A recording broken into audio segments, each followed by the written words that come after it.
खुदा बाप और बेटे और रूह कुद्दस के नाम से आप सबकी सलामती हो।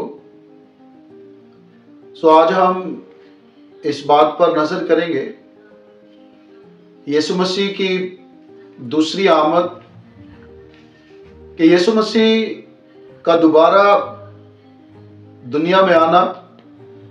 दुनिया की 3 बड़ी कौमें इसका जिक्र करती हैं और ये ईमान रखती हैं कि मसीह दुनिया में दोबारा आएगा।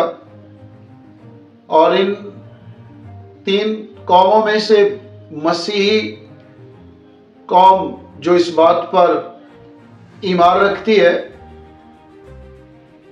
कि अल मसीह दोबारा दुनिया में आने वाले हैं, और यहूदी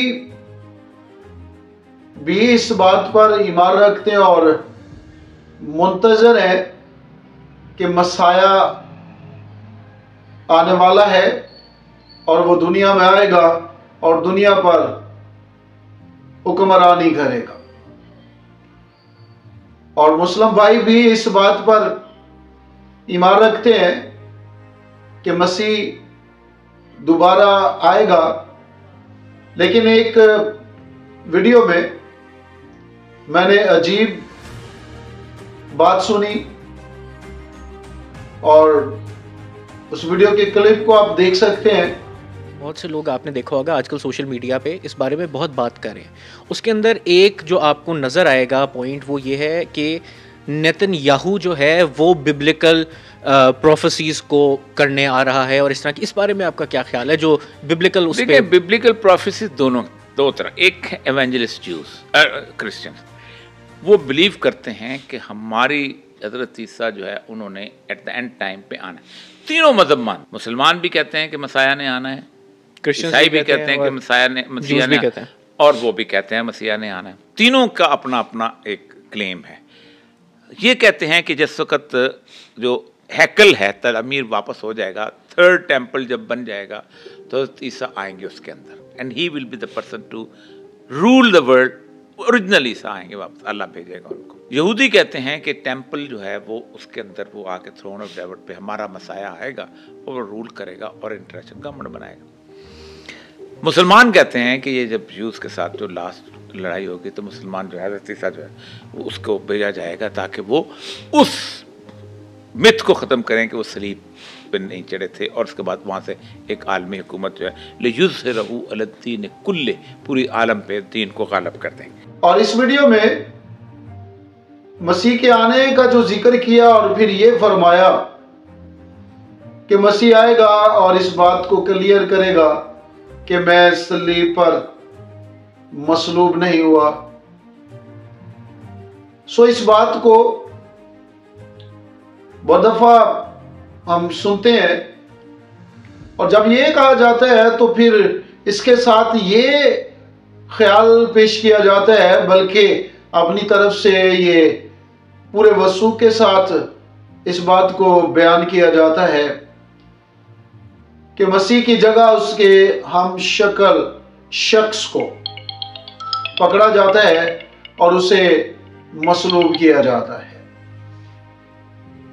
मैं और आप इस बात पर गौर करेंगे कि कैसे मुमकिन है कि खुदा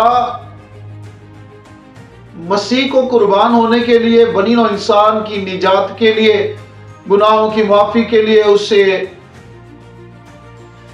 फिदिया देने के लिए, कफारा देने के लिए भेजे, और फिर उसे जिंदा उठा ले और उसकी जगह किसी और को, उसके हम शक्ल को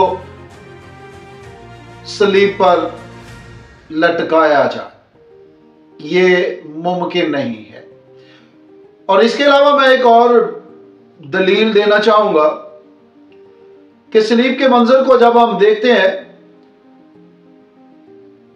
तो यीशु मसीह के साथ 2 और अशखास को हम सलीब पर मसलूब देखते हैं। यीशु मसीह के दाएं और बाएं 2 डाकुओं को सलीब पर लटकाया जाता है, और एक डाकू अलमसीह से कहता है, क्या तू खुदा का बेटा नहीं, तू अपने आप को और हमें बचा। और वो डाकू जिंदा रहने और बचने की अपील करता है।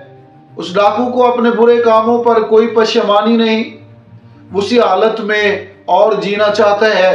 लेकिन दूसरे डाकू ने उससे कहा, क्या तू खुदा से भी नहीं डरता? हम तो अपने किए की सजा पा रहे हैं और ये बेगुनाह है। सो उस डाकू से, जब उस डाकू ने यीशु मसीह से ये कहा कि जब तू अपनी बादशाही में आए तो मुझे याद करना। अब यीशु मसीह ने जो उस डाकू से कहा वो गौरतलब है। वो उसका हमशक्ल ये वादा उस डाकू से नहीं कर सकता जो यीशु मसीह ने सलीब पर उस डाकू से जब उसने कहा कि जब तू अपनी बादशाही में आए तो मुझे याद करना। यीशु मसीह ने उस डाकू से कहा, तू आज ही मेरे साथ फिरदौस में होगा।